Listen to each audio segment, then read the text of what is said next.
Uh, so my name is Jakub Houdek, and I'm here to tell you something about how to tell if a hockey player performs well enough. I come from the University of Economics in Prague. So let's get started. So what can we do? We have basically two ways how to get statistical data. I'm just working with the statistics from the NHL, and they can be divided into two groups. One are individual statistics, and the second group are the team statistics. But for example, here we can see that there are some simple individual statistics. For example, this is a screenshot of a page from NHL website. We can see that there are some of those most simple statistics like goals, assists, and points. And for example, plus minus, which for me is the most interesting one. But the problem with the plus minus statistic is that this one in particular is not really that simple. But the NHL officials, let's say the general managers, etc., just prefer the simplicity because the simplicity is accurate, simplicity is accepted well among these people, and simplicity, well, at least for them, is really nice. So what is the problem?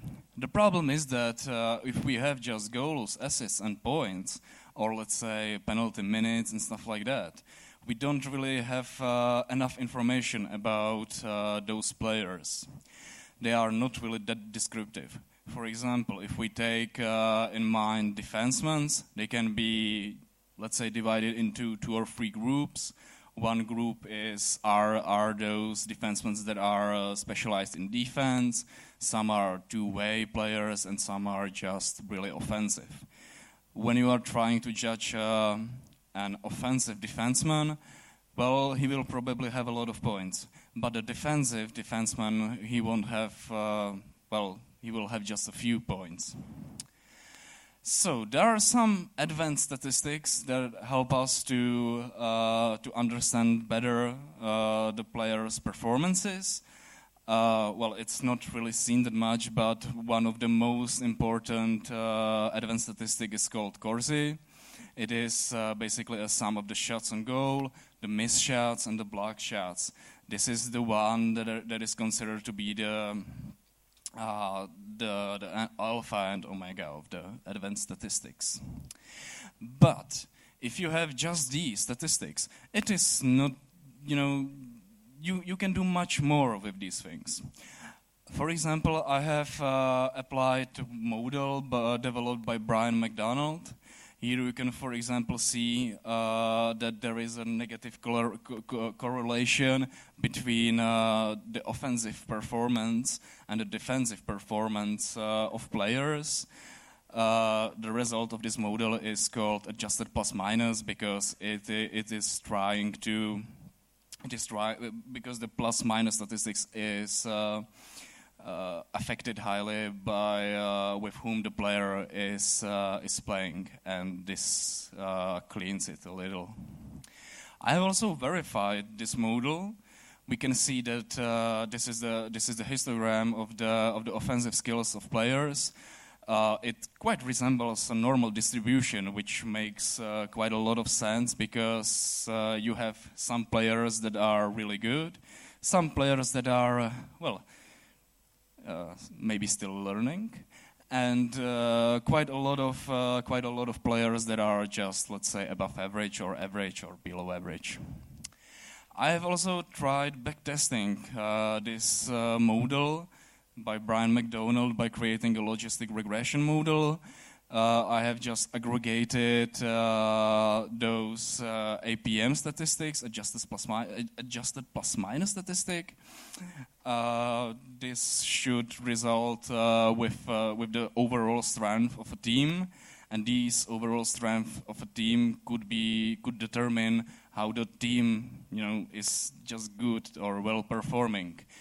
This should mean that those teams that are good should definitely advance to the playoffs. And this curve demonstrates the probability of advancing to the playoffs. So, and how is R involved? To be honest, when I started to be interested in the hockey statistics, I had no idea about programming and stuff like that. So basically R, that was the reason why I learned how to work with R.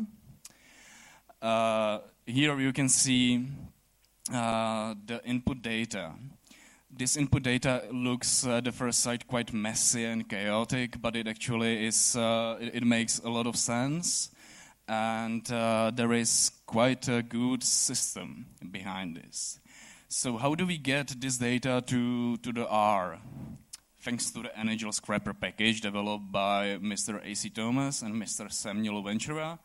It is a really easy to use package that can get you data from the NHL website. So how does the future look like? The future, in my opinion, is quite bright because a lot of NHL teams are trying to create those analytical departments with a lot of statisticians, mathematicians, modelers, etc. So they are really trying to do their best. But on the other hand, there are some guys in the NHL that are not really glad that there are these statistics because they don't really believe those, as they are, formerly usually athletes, so they are not really into stuff like this. So thank you for your attention and have a nice day. So yeah, that's thank you very much for that. Now, sorry folks, we have to leave.